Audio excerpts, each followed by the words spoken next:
আইনশৃঙ্খলা পরিস্থিতি স্বাভাবিক রাখতে আরও কঠোর হতে মাঝ পর্যায়ে জেলা প্রশাসকদের প্রয়োজনীয় ব্যবস্থা গ্রহণের নির্দেশ দেন প্রধান উপদেষ্টা। 3 দিনব্যাপী ডিসি সম্মেলনে এই কথা বলেন তিনি। এ সময় পাসপোর্ট করতে পুলিশ ভেরিফিকেশন লাগবে না উল্লেখ করে এই ধরনের সিদ্ধান্তগুলো জনগণের কাছে পৌঁছে দিতে জেলা প্রশাসকদের প্রতি আহ্বান জানান প্রধান উপদেষ্টা। বিস্তারিত নূর মোহাম্মদ ভুইয়া রিপোর্টে।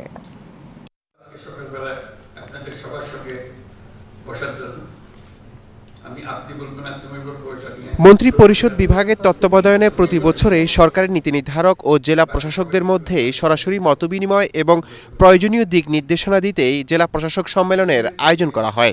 এরই ধারাবাহিকতায় এবারও 3 দিনব্যাপী ডিসি সম্মেলন শুরু হয়েছে। এবারে ডিসি সম্মেলনে সারা দেশ থেকে 353টি প্রস্তাব উঠেছে। এর মধ্যে সর্বোচ্চ গুরুত্ব পাচ্ছে দেশের আইনশৃঙ্খলা পরিস্থিতির উন্নয়ন। নিজ কার্যালয়ে সম্মেলনের উদ্বোধন করেন প্রধান উপদেষ্টা ডক্টর মোহাম্মদ ইউনূস। উদ্বোধনী বক্তব্যে জেলা প্রশাসকদের নানা দিক নির্দেশনা দেন প্রধান উপদেষ্টা।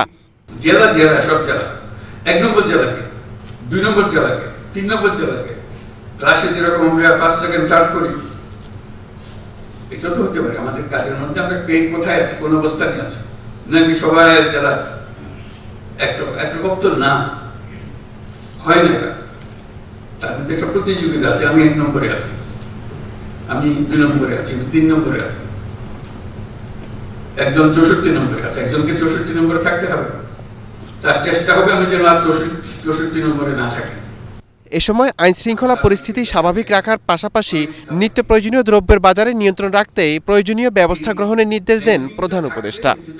পুলিশ প্রশাসনের কাজ কি, সিভিল প্রশাসনের কাজ কি, কোঅর্ডিনেশনের কাজ কি, কিন্তু এই যদি বলি ওর কারণে হাঁটতে হয় না, এটা বলে তো আমরা পারবো না। যেহেতু জেলার দায়িত্ব সামগ্রিকভাবে একজনের উপরে, তার সঙ্গে কোঅর্ডিনেশন করেই করতে হয় সবকিছু।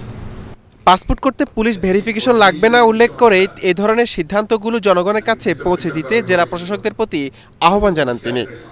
আমাকে এনআইডি দিয়েছেন, সেটাও কোনো পুলিশ ভেরিফিকেশনের জন্য অপেক্ষা করতে হবে না। নাগরিক হিসাবে পেয়েছি, এই দেশের নাগরিক। পাসপোর্টও এই দেশের নাগরিকের একটা পরিচয়পত্র, এখানে পুলিশ ভেরিফিকেশন জন্য লাগবে। আমরা আইন করে দিয়েছি এখন থেকে পুলিশ ভেরিফিকেশন লাগবে না। এছাড়া ডিসিদের নিজেদের ভেতর প্রতিযোগিতামূলক মনোভাব রাখার পরামর্শ দেন প্রফেসর ডক্টর মোহাম্মদ ইউনূস। নূর মোহাম্মদ ভুইয়া, এশিয়ান টেলিভিশন, ঢাকা।